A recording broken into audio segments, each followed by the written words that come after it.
Let me show you my countryside through these old headlights. We can take this road as far as you want to go. I'll show you how a country mile can take us all night. Feeling higher than a bull's tail up an old dirt road. I ain't gonna run or hide. We can let the fire burn wild. That's just my countryside.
Lovey G, good morning. Good morning, Lovey.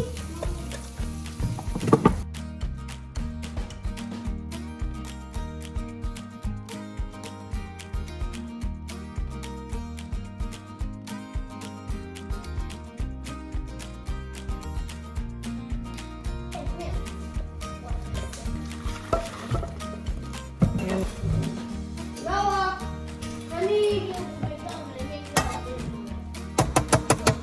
I'm just scared to pull a piece of gum in the line. That thing is gonna fall. I'm gonna go to the eat.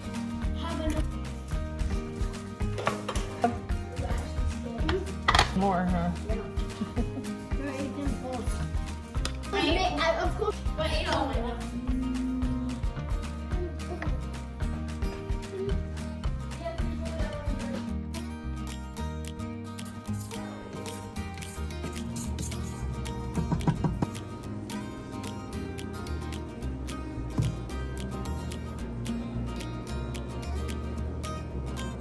can you read this one? Do you want to do at the top? Can you read the bottom, please? The difference between happiness and joy. Happiness depends on everything around us going just right. Joy goes deeper. Joy is a state of delight that comes from knowing God. Joy can't be gained through our own efforts. It's a fruit of the Spirit that grows within us, just like the players on the winning Super Bowl team. Followers of Jesus can always have a deep sense of victory because Christ defeated death. He forgives freely and prepares a place for us in heaven. Even if everything goes wrong, our plans don't work out, or we get really bad news, we can still have joy. Defend your faith. When bad things happen, it's easy to be unhappy. Happiness is a feeling that comes and goes. Joy lasts because it comes from our faith in God and from understanding all He does for us. Like, you don't have to be happy all the time, but you should be joyful. There's an inner joy all the time, huh? Because of joy, we can feel excited about the future, even when we're tired and discouraged. The choice is ours. So if you feel like happiness is hard to find, realize you're looking for the wrong thing. Look at everything God does and has done, and you'll find something better than happiness, real joy.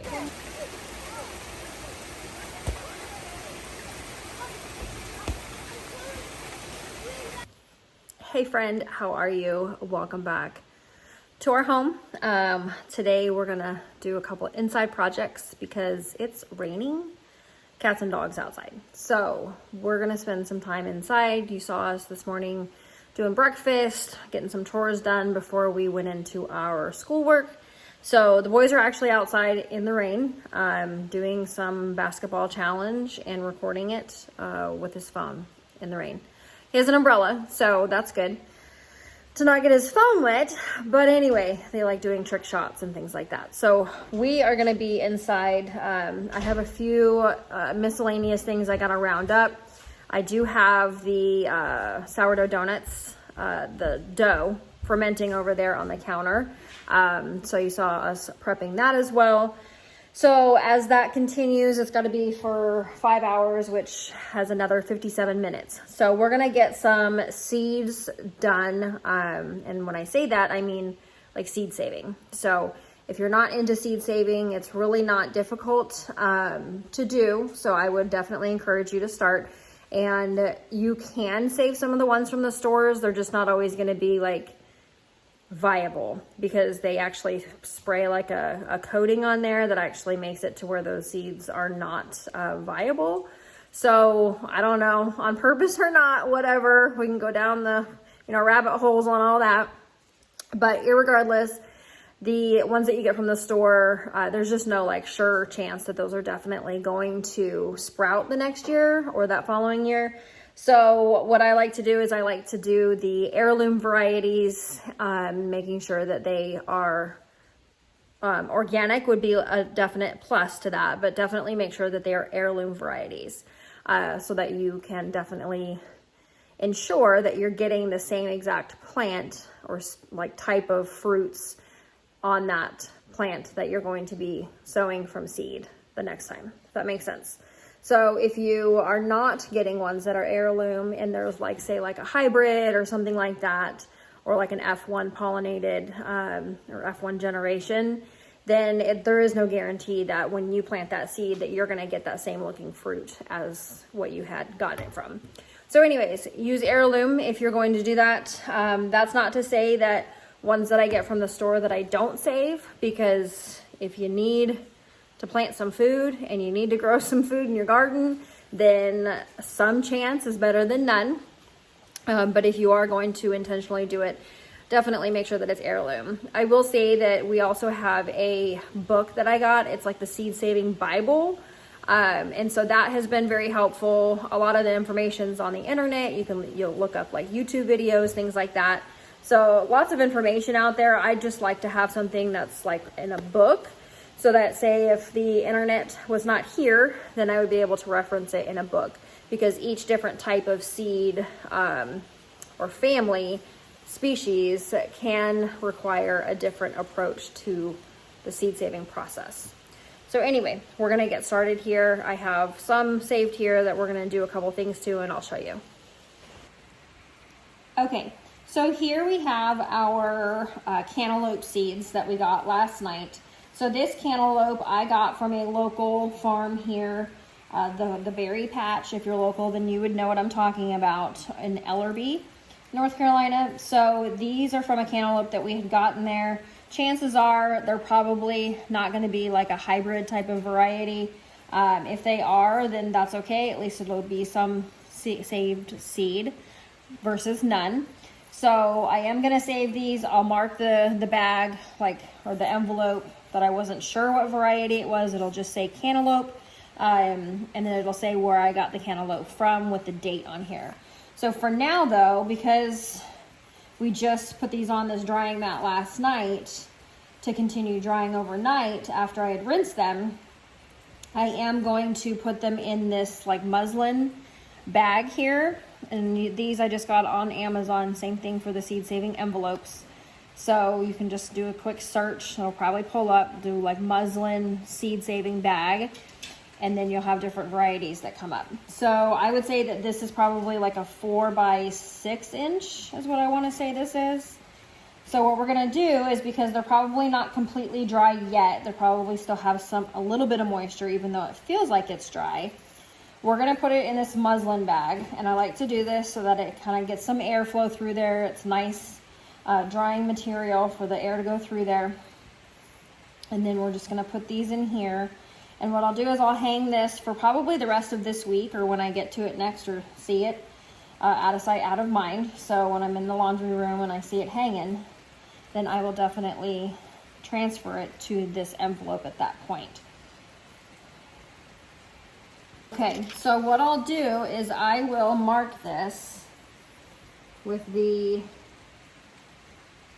what it is, the variety, or like the name if I have that information. Right now I just have cantaloupe, and then I have the date here, and then where I got that cantaloupe from. If I grew it, then I'll just, you know, put it from my garden, or if it's one that I got from somewhere else, then I'll mark that down too. So I'll write the berry patch on here. And then what I will do with this is I'll stick it down in here so I know exactly what seeds these are, because sometimes I'll have multiple different varieties. And then I'll hang this in my laundry room for the next few days or week, whatever. And then at that point I'll transfer all the seeds to this, and then I'll save this in with my seeds. Okay, so the next thing is these, this is the yellow squash that I got seeds from last night, and this is the zucchini seeds that I harvested out last night when we were doing our dinner. So what I'll do with these is the ones that float are not ready. The ones that are down at the bottom are viable. So if they float, you'll know. Like you can see the ones that are floating, those are ones that I will definitely want to take out because they're not viable. The ones at the bottom are good. And you can actually test that out on any seeds that you get. Like say they're, you know, in your seed saving catalog or in a drawer or whatever, however you store your seeds, and you're not sure if they're still good or not, you can put them in water, and then the ones that float you'd want to take out. So you'll know what not to plant. So what I'll do is I'll get like a spoon, just kind of take the ones gently, not like completely disrupting everything else down there at the bottom, and I'll take the ones at the top out. So what can happen is if I didn't let this vegetable go to seed, then some of those seeds aren't going to be ready because it wasn't on the vine long enough, right?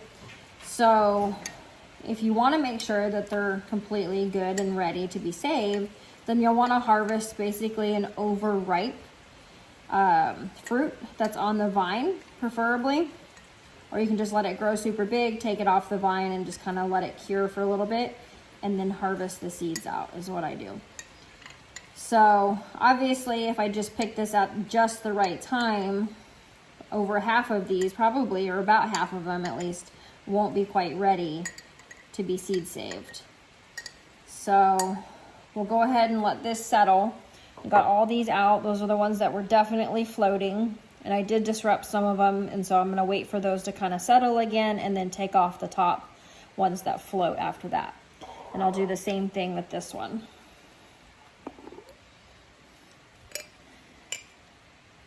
It's going to be a little trickier here.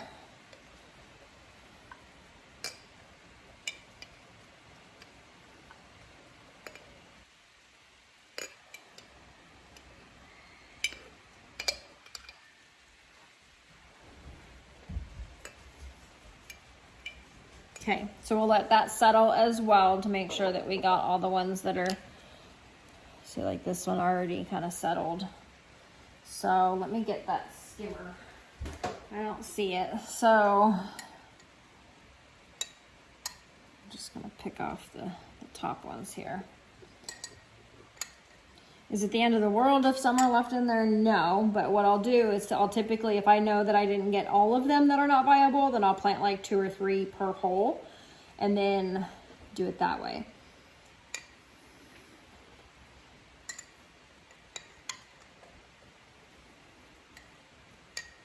And then you can also tell sometimes when they're not gonna be like good, they'll be like really thin and like flimsy, almost like a little bit thicker than like paper. And then you know that there's nothing that grew inside there that's gonna help produce that seed. Or I go through and also pick out all the ones that I cut, like if I cut into the fruit or the vegetable, and then there's obviously some ones that got severed because of the knife. I definitely go through and pick those out first before I stick them in this water as well.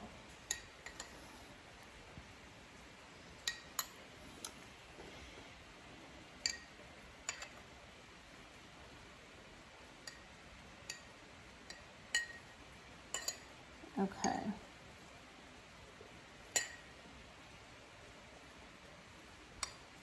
And sometimes there's little bits of flesh too that you can get out as well when you do this.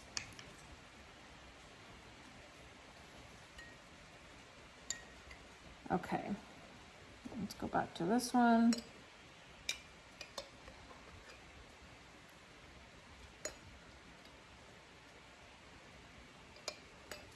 And then these seeds that I'm taking out that are not viable are still pretty decent nutrition for your chickens. So if you have chickens, definitely give them to the chickies. And then if nothing else, you can definitely compost them. Okay.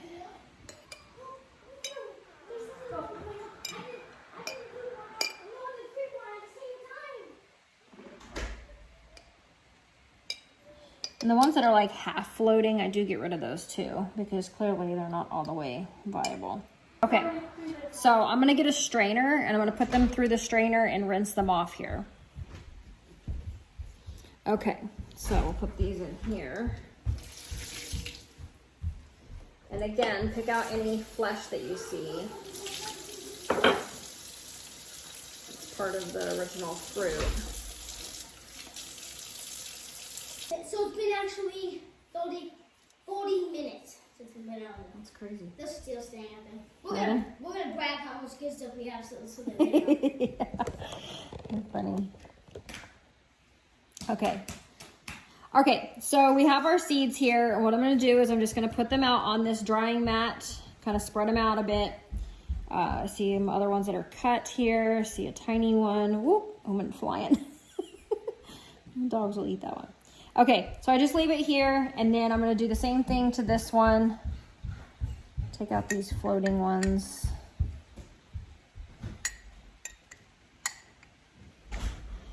And then rinse them off.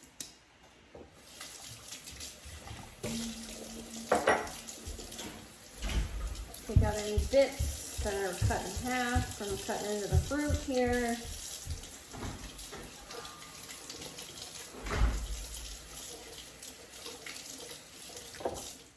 Okay, and then we'll put them on our mat here. Put them separate. Now I can tell the difference, but if you are not super familiar with your veggies and what those seeds look like, then you definitely want to mark them. And I'll definitely mark, like, if it's like, you know, peppers that are different types of peppers, but I can clearly see the difference in seeds, like the yellow squash versus the zucchini. So I don't have to mark them personally, but if I wasn't familiar with it, then I definitely would want to at this point. So we'll take these out. Okay, and that's it. That is our seed saving for now. We're gonna come back once these dry most of the way. We'll put them in another muslin thing, and then we'll mark our next envelope to put in there with it. And then we'll hang it in the laundry room for about a week. Okay, so we'll add these to our chicken compost here. So we'll rinse these. Hey, Peyton. You need to come put the zucchini left in your bowl in the compost. Okay. Okay, so the other thing that we're gonna do is we went ahead and took our sourdough donut discard out of here. Or active, it was actually active. I take that back. And it overflowed. And so what I do with this is I will save this, because this is good if, like, you rehydrate it, basically. Now, this is not one that I sell because it's been sitting on my counter. But I do keep this for my own use in case I ruin a sourdough starter. Because that's happened. They say you can't ruin it, but you can if you leave it on your counter and it's warm and then it gets kind of moldy. So it does happen. It's definitely possible to completely ruin it. Now, most of the time things can be revived, but once it's got mold, I'm done. So we're gonna let this kind of dry. I just took off like the top seal part to expose some of the wetter dough down there. So I'll just kind of let that sit on here to dry, and then I'll put it in like a little jar for my saving. which is how we got this right here. So this is all what had exploded out of the jar, kind of created that film on top. So I just kind of tore it apart into littler pieces and then just let it dry here. And it's perfectly good to use. I can rehydrate it, blend it up, and then rehydrate. So I did that, so I can take another plate and put it underneath here. Now on this, you can take off what's kind of crusted on the lid too from when it exploded, because it got nice and happy. And then I'll feed it later today as well, so it's nice and ready to go for tomorrow. Okay, so the other thing that we're gonna do today is we're going to take some of our spaghetti squash. And what I like to do is I like to take like half of my harvest and I will like dice it to use in like different like pasta dishes and things like that. And then I also like to shred it so that I'm able to use those shreds within breads. So we're gonna go ahead and do that. I think I have another one in the pantry here. This one's been sitting on the table. And so I am going to utilize these. We're gonna cut into this. I'll put you down here.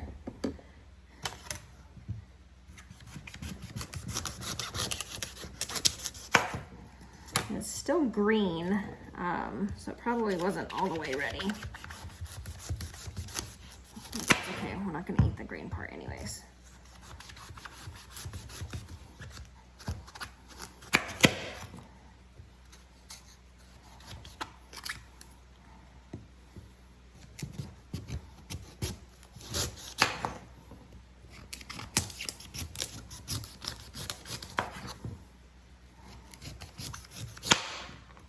Okay, so typically I would leave the skins on, but because it wasn't completely green, I'm gonna go ahead and take that off. And then we'll just add this to the compost bin.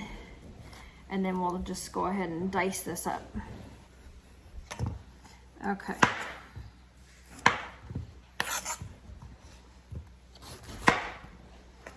So see, there's your seeds there.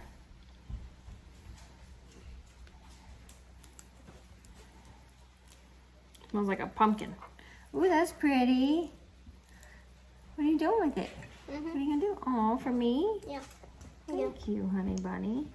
Thank you. You are soaking wet. You need to dry off.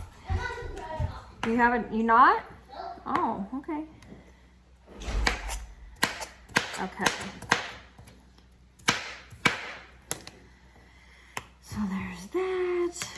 And then what I'll do is I'll kind of dig in here. Loosen up those seeds. Because I want to try not to cut the seeds if I can help it. It's literally just like a pumpkin.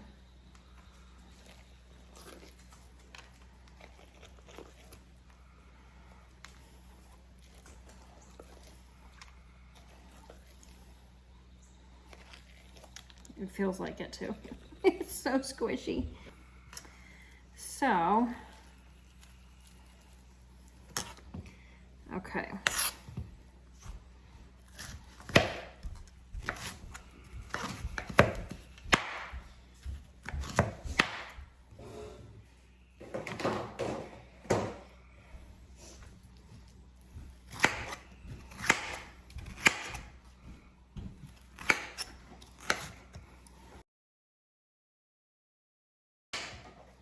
There we go.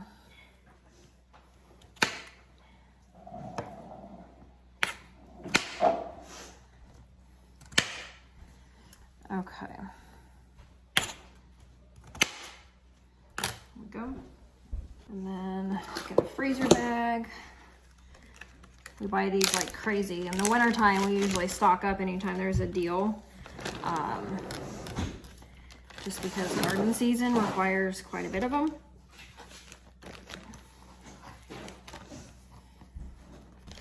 And then we'll mark that with a permanent marker, the date and what it is. Okay.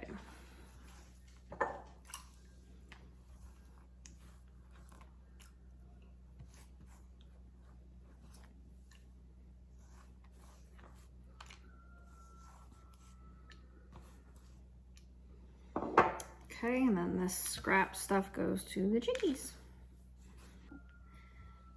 Okay, so we're gonna mark this, and this is spaghetti squash. Almost. 729. I need to get a fine point marker on there, but that's fine. All right, friends, well, I think that's gonna do it for us today. I'm gonna probably splice in some content of the sourdough donut baking and making that we're gonna do, but that's gonna be it for the talking portion of this. I need to go kind of decompress. Usually during their free time is when I like kind of just chill out. So anyways, thank you for tuning in for another video. We appreciate each and every one of you guys. Please hit the like and the subscribe on your way out, and we'll talk soon. Bye-bye.